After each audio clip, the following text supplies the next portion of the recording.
This is our full segmental crunch exercise. The idea is to progress the McGill crunch to this, and that you can learn to use your core to flex your trunk and your low back without pain, and to get stronger with that.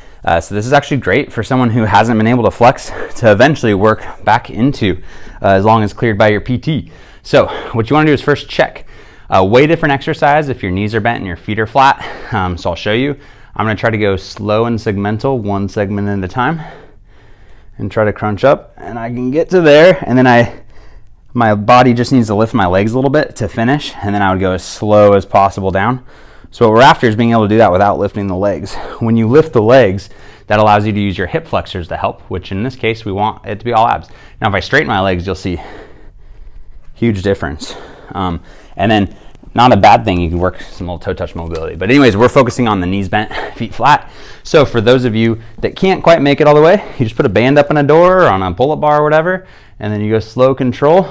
Use the arms as much as necessary, but as little as possible, all the way up. So it just takes me the teeniest bit of band assist, and then I reverse it. And I'm trying to slowly just go one lumbar segment at a time.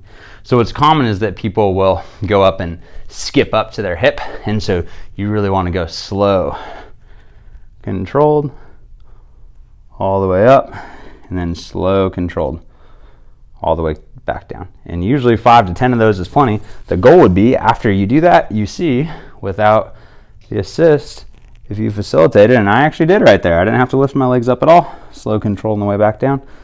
So that is the full segmental crunch. You should feel that all abs, baby, and not much in your back.